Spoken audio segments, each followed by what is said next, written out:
Hola, it's my autism anniversary.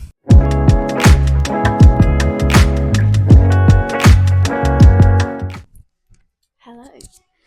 Um, this one's a little bit different because I'm just gonna sit here and chat and waffle and yeah, it's my autism anniversary, which I just made up, but it's been 5 years since I was diagnosed. I was diagnosed at 14. Yes, that that is 5 years. Um, on November 26th, whenever 5 years ago, I think maybe 2019. I don't know. Anyway, and yeah, I just wanted to talk about some things because it's taken me a lot to be in the place where I am now in terms of my autism and my anxiety.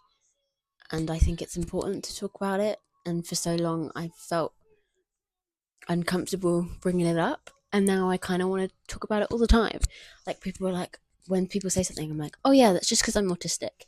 And they laugh and they think it's funny. And I'm like, no, it actually is because I'm autistic. I'm not being funny, I'm being serious. Which actually ultimately ends up being quite funny, but that's not the point. The point is, I feel that I'm at a position now where I understand myself more and therefore have a duty to talk about it. And I just think it's still not talked about enough somehow. And people have opinions, and I think it's not your place to have an opinion. Anyway, I'm waffled so much already. I literally wrote it down so that I wouldn't waffle, and I already have. Anyway, let's start with autism and emotions. Um, I've always struggled, I think, most with my emotions. Always as a kid, a very, very angry child. Still am quite angry. And people don't expect that of me. Like, when I tell them, I was like, no, I can have a raid of freaking $3 in our house. They're like, no, not you. Yes, me. I just repress it so you don't have to deal with it. Yeah, I really struggled with that as a kid, and I think that's because I didn't understand what a meltdown was. I didn't understand that when I felt all of everything all at once, that me needing to throw, smash, punch, destroy everything wasn't me just being angry. It was me not coping, and it was my calling for help. I didn't understand that. And so now, when I can feel something's making me angry, when I can literally physically feel my heart, like, imagine this is my heart, I can literally physically feel it going like that, and it's like restricting on itself, and I get tense, I get snappy, I get sarky, I get mean, and I have to take myself out of that situation because otherwise I will explode to the people around me. So if I take myself away before it gets to that point, it's okay. And yeah, that's taken a lot to learn when I need to leave. And even still, if something's built up over a long time, like over a week, I'm gonna have a meltdown at the end of the week. I can't help it. If it's that bad and something's messed me up that much, I can't stop it. But the feeling after a meltdown, that's what's not talked about. I don't even know how to explain it. Like, although I've learned all of this over the 5 years, I still couldn't put into words what a meltdown feels like. In the moment, it's just. But after the fact, it's like I'm looking at my room and it's a mess. Everything's destroyed. Everything's everywhere. So I have to fix it and put it all back together. But I'm now exhausted and emotionally overwhelmed. So I can't put it together. But if I ask my mum to put it together, she'll do it wrong. So I'm going to have to do it again anyway. So this is all happening 2 seconds after I've just had an explosive meltdown. And now I've got to unmeltdown. Yeah, it's the aftermath of a meltdown is something I really, really still struggle with. Like, even if it's like a 2 second, I've thrown one thing across the room, immediately for the rest of the day. I will be thinking about it, and that's really hard. And that's the reality of it. And it's not always. I've not had a meltdown for a while. I have to think about it, so that's a good sign. But it, I don't like it. It's really horrible, and it's not a tantrum. I'm not upset because I didn't get my way. I'm just, life is a lot, and I want to destroy everything. But that's me personally. My meltdowns come from anger. That's one of my biggest emotions I've struggled with. But yeah, emotion number one. But another one that obviously I'm an anxious person. He was diagnosed anxiety at the same time, or 6 months before. I don't know, irrelevant. That's not an issue for me. I am anxious all the time, but can't be helped. Can be managed easier than my anger. I know how to deal with my anxiety, and it has taken me 5 years to learn that, and I'm still learning. But I know what's God, my posture. I know what's good. I know what's bad. I know what works. I know what doesn't. And I forgot how to breathe just then. But yeah, that's not a difficult emotion for me anymore. I think because I've always felt anxious, and it's not something sudden like anger. So whatever. I don't really care about being anxious. It's like whatever. Anxiety hill. Anyway, another emotion that I have struggled with always, always, always, always is sadness and crying. I don't understand it at all. As a kid, I used to not understand when my mum cried at a TV show, like, or a movie, like, why are you crying? It's not real. So then, that was my mindset to other people. So then, in growing up, knowing that's my own mindset, and then thinking, why are you crying at this? This isn't real. I think I first cried at something when I was 10, and it was the Annie movie, because Mr. Stacks left Annie, and it made me think of me and my dad. I have my dad, he's not left me, but it just reminded me when he would leave me to go to work from school. And I cried. And I was in such a grump afterwards because I didn't understand why I'd cried at this thing that's not real. And I was so grumpy and so snappy because I didn't understand why I felt that. And then now, I went to see Wicked yesterday, sobbing twice. And it felt so freeing. And I was like, you know what? Yeah, I felt that with all of me. That was really nice. And I don't understand it. I mean, I do but like, if I think about it, I don't need to cry. It's not real. But I accept the fact that I did, and that's okay, and that's allowed, and it's not a big deal. I also teared up at Paddington, which I saw on Thursday. No, Wednesday. No, I saw Paddington on Tuesday. I did well up at the end. It was, yeah. What else did I cry at this year? Cried at If. I cried at Inside Out 2. Probably cry at Moana, to be fair. Yeah. So that's a very different thing. Me 5 years ago would have refused to admit that she even thought about crying. And then me now is like, yeah, I cried. I cried at that too. Like, yeah, I cried my eyes out. I had no mascara left. But yeah, I don't, outside of films and TV shows, I still don't, I can't cry when I'm sad. I just sort of, I don't really know. I don't really get that. I don't know. Don't understand that. Anyway, I also don't understand death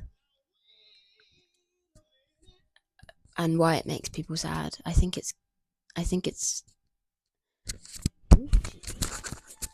I find it romantic, and I know it's not, but I know it's not the same as real loss, but the idea that all my guinea pigs and all my animals have found each other in a little happy animal world,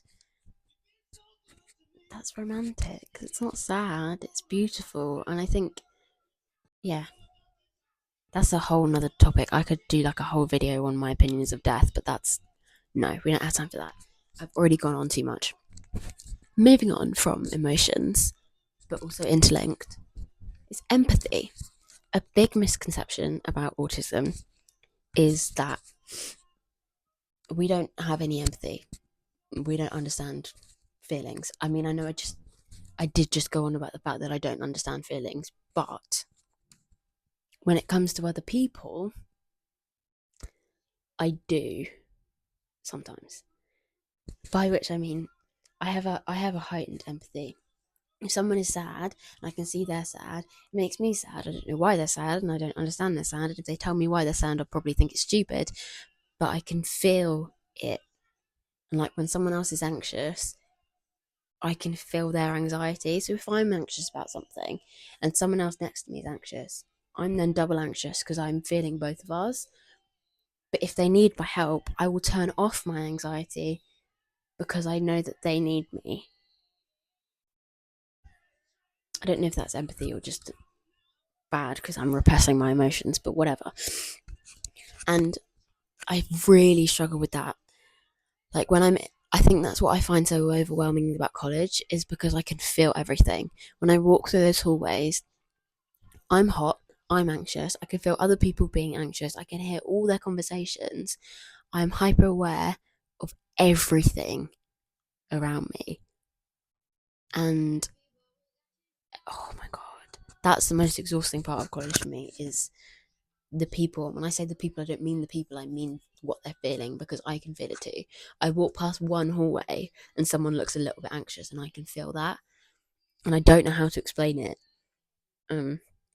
But yeah, although kind of parallel opposite sort of thing of yes, I am empathetic and can physically feel what you feel. I do suppose the idea that as an autistic person you don't understand empathy, that does make sense because I don't always understand why a person is feeling that, but I don't question it, but I don't get it.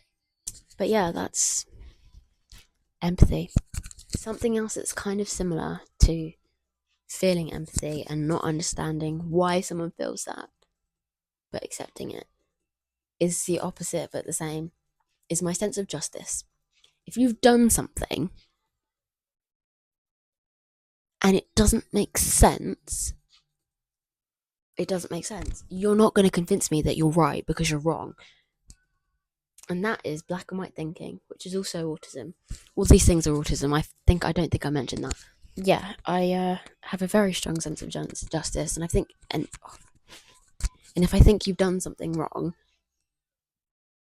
and it's wrong in my eyes or wrong in the way that I see right and wrong, it's wrong. And you're wrong, and you're not going to beat me because I'm stubborn and black and white thinking, and you're wrong. That's literally it. But like I try and give people an opinion because I understand people have different opinions, but I don't want to hear it. Like I'll listen, and I'll be like, yeah, okay, fine. Ugh. I listen and I get it, but like if I've got an idea so strongly in my head already, and yours is so polar opposite, I'm not having it. And I know that's kind of bad, but also it is an autistic trait that I didn't know about until a few years ago. But yeah, so that's a thing. Yeah. Oh, so I did look back at that and I've waffled loads. But yeah, so I spoke about emotions and empathy and sense of justice, which are traits that I see a lot in myself. Um, and it is about me because it's my autism anniversary. But I also wanted to talk about autism in general. Like, it's gonna look different on different people. I have found one autistic creator that is similar to me 100%. Like, everything he says, I'm like, yes, yes, yes. And there are other creators that I follow, and I'm like, I do agree with a lot of it, but it's quite different than me, which I found. I was like, oh, well, no one's like me. I'm on my own. But of course, no one's like you because there's only one you. Ew. Um,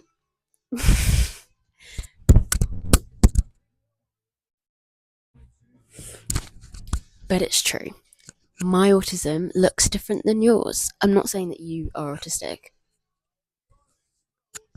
Unless you're one of my friends, then you've definitely got something.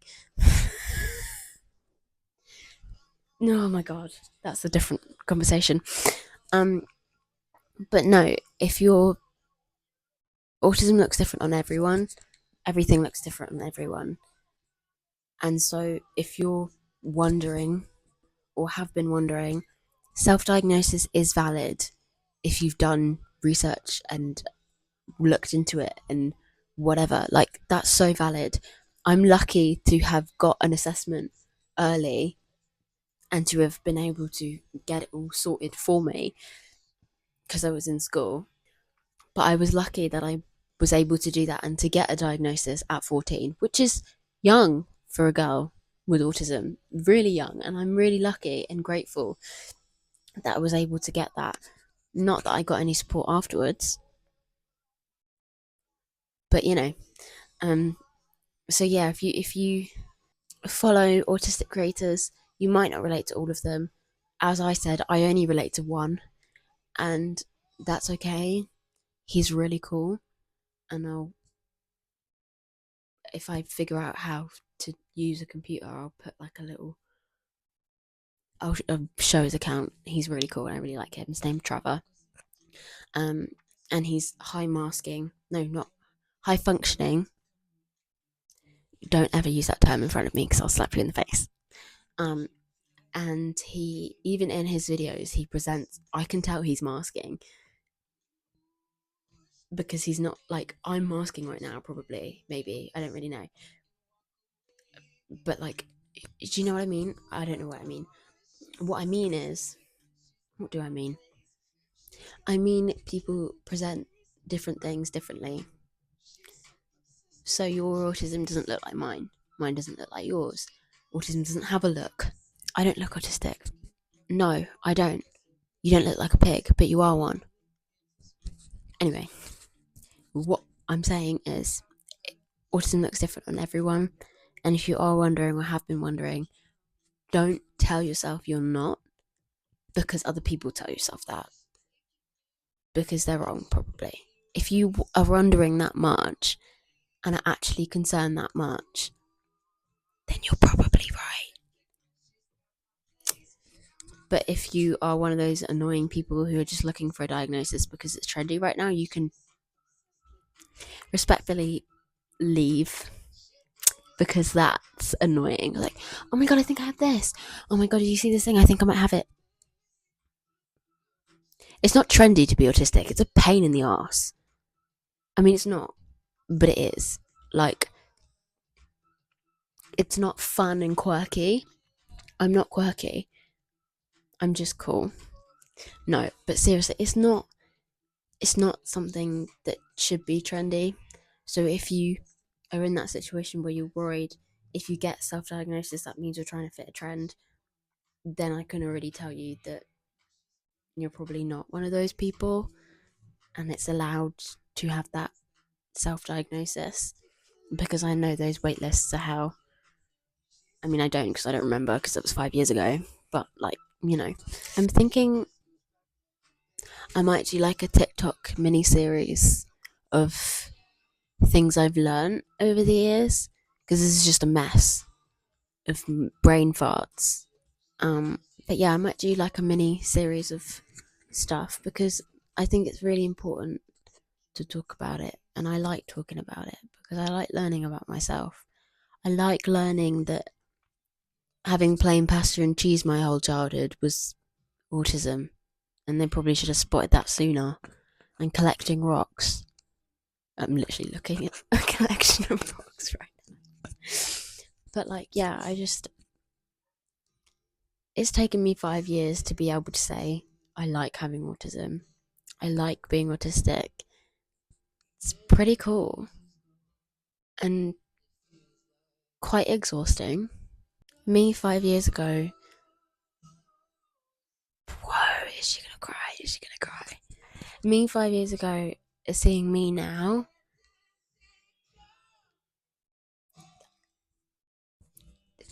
I wanted to start YouTube 5 years ago when I first got diagnosed to talk about anxiety and autism, and I didn't know how. And now I'm here, sat here, doing exactly that. And that's pretty cool. I think it's the tiny mic. I wouldn't be doing this if I didn't have a tiny mic, let's be real. But yeah, 5 years ago, I was 14. I was lonely. I didn't think I had any friends. I didn't know how to make friends. That's also an autistic trait. And now I have really great friends who I know I don't have to worry about them not liking me because they all do and they actually do, and I know that. That's so cool. And I'm at school again. Me 5 years ago was out of school, hated it, and now I like it. And I like going out. That's, well, okay, there's a push, but you know what I mean. But like, 5 years is a big deal. Just, yeah, that's super cool. Should I make a cake? Congrats on the autism. But yeah, I don't really know. This is ridiculously long and unnecessary, but I just wanted to briefly summarize talk and waffle about the tism. You know, I actually think I do risen with the tism because I just say things. Oh my god, that's another thing. I think this summer I slowly sort of taught myself to unmask. So when I go to somewhere safe, like the cinema, I just say what my brain says, which is obviously what am doing now. I just say my brain. But like I know my order. It's the same thing every time, which is also autistic.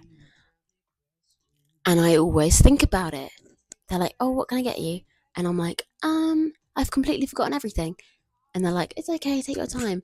And me admitting that I've completely forgotten everything, I never would have done before. I would have just been like, I would have just panicked. But now I'm just like, you know what? I've forgotten everything. I have no idea what I was going to say. And they just laugh it off and they're like, yeah, okay, weirdo.